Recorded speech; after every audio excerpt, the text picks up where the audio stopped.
तो देश के 13 राज्यों की 88 सीटों के लिए मतदान जारी है। लोकसभा चुनाव के दूसरे चरण में मतदाताओं में खासा उत्साह देखने को मिल रहा है। मतदान प्रतिशत की अगर हम बात करें तो दोपहर 3 बजे तक छत्तीसगढ़ में 64%, असम में 60%, त्रिपुरा और मणिपुर में 69% वोट डाले जा चुके हैं। वहीं बिहार और यूपी में वोटिंग की रफ्तार धीमी दिख रही है। दोनों ही राज्यों में 3 बजे तक महज 44% वोटिंग हुई है। तो अभी भी जो लोग वोट देने नहीं गए हैं उनके इलाके में मतदान है तो फौरन निकलें और अपने मत का इस्तेमाल करें। जी न्यूज़ की सभी वोटर्स से यही अपील है।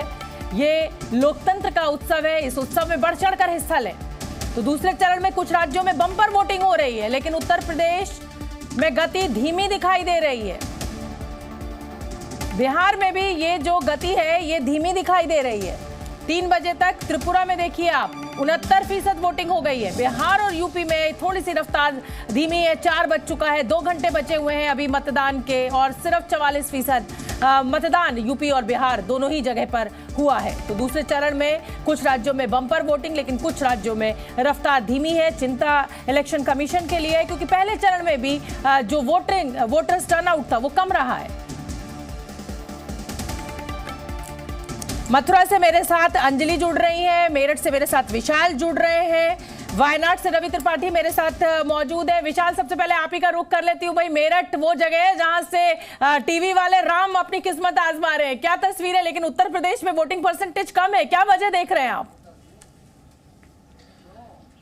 देखिए शोभना, अभी तक जो 3 बजे तक के आंकड़े आए हैं उनके मुताबिक उत्तर प्रदेश में लगभग 45% के आसपास मतदान हुआ है और मेरठ में लगभग 48% मतदान हो चुका है और बागपत में लगभग 44 से 45% के आसपास मतदान हुआ है। हालांकि आप देखिए सुबह बहुत ज्यादा भीड़ पोलिंग बूथ पर दिखाई दी थी, लेकिन जैसे जैसे गर्मी बढ़ती गई, धूप बढ़ती गई तो थोड़ा वोटरों का जो मतदान केंद्र तक आने का सिलसिला था उसमें रुकावट देखी गई है। हालांकि इस बात की उम्मीद लगाई जा रही है कि अब 4 बजे के बाद जो वक्त बच रहा है बड़ी संख्या में मतदाता पोलिंग बूथ की तरफ आएंगे। मेरठ को पार करते करते, क्योंकि आपने मेरठ की बात की, हमने वहां पर देखा कि मुख्य मुकाबला जो टीवी के राम है अरुण गोविल बीजेपी के और समाजवादी पार्टी की सुनीता वर्मा के बीच में है। बहुत सारे मुद्दे लोगों ने अपनी अपनी राय रखी है और इसके साथ ही साथ इस वक्त अब हम बागपत लोकसभा के एक पोलिंग बूथ पर मौजूद हैं। यहां पर भी देखिए, क्योंकि शाम का वक्त हो चला है, मतदाता बड़ी संख्या में हमें पोलिंग बूथ पर इस वक्त नहीं दिखाई दे रहे हैं। कुछ एक बूथ पर हमें 4-5 मतदाता खड़े हुए दिखाई दे रहे हैं। विशाल, और चिंताजनक इसलिए है कि लोकतंत्र का इतना बड़ा उत्सव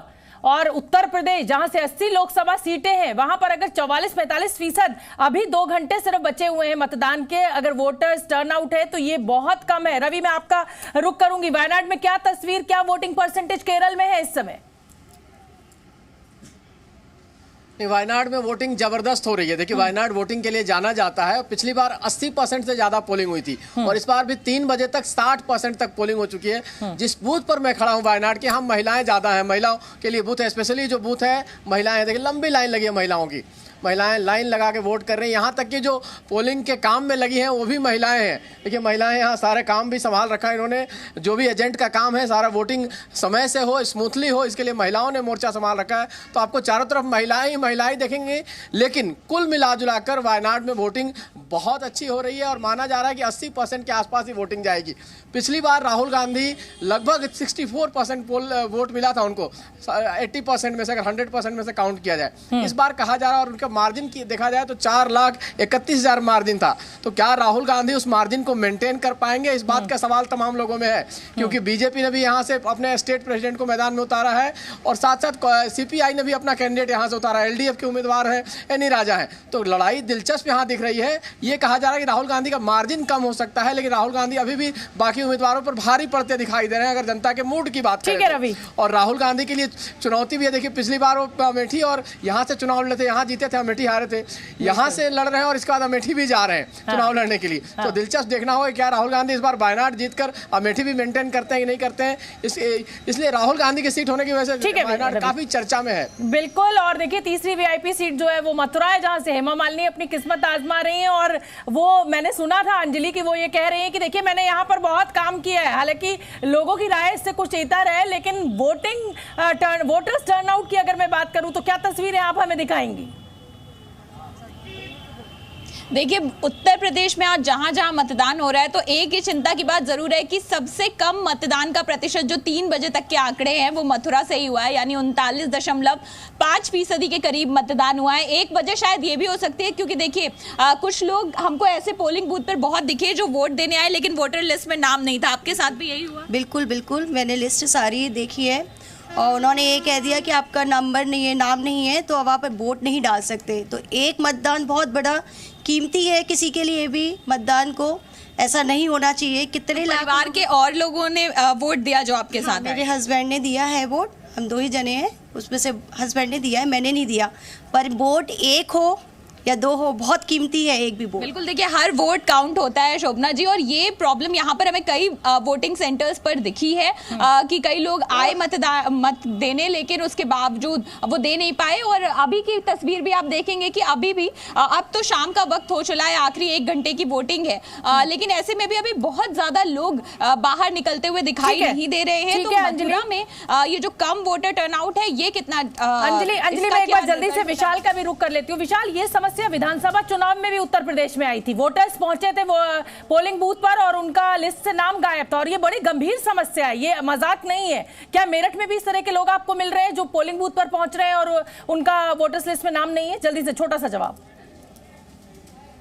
देखिए शोभना जी, न सिर्फ मेरठ बल्कि क्योंकि मैंने मेरठ और बागपत दोनों लोकसभा क्षेत्र के अलग अलग बूथों से कवरेज की है, तो ये एक बहुत कॉमन समस्या है, क्योंकि इसके पीछे जो बीएलओ होते हैं, बूथ लेवल ऑफिसर होते हैं, शायद वो कहीं ना कहीं पूरी जिम्मेदारी अपनी नहीं निभाते हैं, और कहीं कहीं मतदाताओं की भी कमी रह जाती है कि वो अपने नाम को चेक नहीं करते हैं जब समय रहते हुए चुनाव आयोग की तरफ से या तमाम जो पीठासीन अधिकारी होते हैं उनकी तरफ से जब नाम बाहर जारी किया जाता है तो उन नामों को चेक नहीं किया जाता कई बार मतदाताओं की तरफ से। तो इसका खामियाजा वोटिंग प्रतिशत पर जरूर देखने को मिलता है, ये एक बड़ा कारण है। लेकिन जो वोटिंग परसेंटेज हमें डाउन दिखाई दे रही है उसका सबसे प्रमुख कारण इस वक्त मौसम नजर आ रहा है, और पश्चिमी यूपी में जो किसान है, खेती बाड़ी के काम में लगे हुए, कटाई का वक्त है, एक बड़ा कारण ये भी है। अटल बिहारी वाजपेयी जी ने जरूर 5-6 महीने प्रीपोन किया था, लेकिन आप देखिए कि चाहे 2009 का हो, 2014 का हो, 2019 का हो, आप भी जानते हैं कि इसी गर्मी के मौसम में मतदान हुआ और वोटिंग परसेंटेज ठीक ठाक रहता है। तो खाली मौसम को तो हम नहीं कह सकते, लेकिन हाँ, वोटर्स से हम अपील जरूर कर सकते हैं कि जल्दी से अपने घर से निकले और वोट दें। फिलहाल आप तीनों का बहुत बहुत धन्यवाद, नजर बना के रखिए, जैसे ही कोई और बड़ी खबर या बड़ी तस्वीर आएगी तो मैं आपका रुख करूंगी। आगे बढ़ेंगे। 24 के राजपथ में बिहार से सबसे ज्यादा चर्चा वाली सीट इस समय पूर्णिया है, और पूर्णिया में भी आज मतदान हो रहा है। पूर्णिया से पप्पू यादव निर्दलीय मैदान में है। पप्पू यादव ने आज क्या कुछ कहा वो आपको सुनना चाहिए। यादव जी, पूर्णिया में वोटिंग है और आप अपने सहयोगियों के साथ नाश्ता कर रहे हैं, क्या प्लानिंग है आज की? प्लानिंग क्या है आपकी पप्पू जी? तो बता दीजिए आपकी प्लानिंग क्या है आज? आप मेरी प्लानिंग वोट गिराने जाएंगे। अच्छा, वोट गिराने के साथ साथ पूर्णिया को लेकर के क्या प्लानिंग है? पूर्णिया 24 घंटा बिजली रहती थी कि ना? नंबर 1, मैंने पहले कहा कि भ्रष्टाचार को 6 महीने के अंदर। ठीक है, पप्पू यादव जी कह रहे हैं कि पूर्णिया के भ्रष्टाचार को खत्म करेंगे, खा भी रहे हैं, लोगों से मिल भी रहे हैं, कार्यकर्ताओं से। और देखिए, ये तो पप्पू यादव को आपने देखा, और उधर क्रिकेटर मोहम्मद शमी क्या कुछ कह रहे हैं वो भी सुन लेते हैं। रोहा का डंका बजता है, मोहम्मद शमी के नाम का बज रहा है।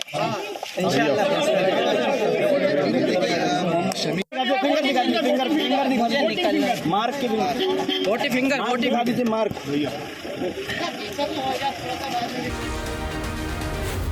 Zee News.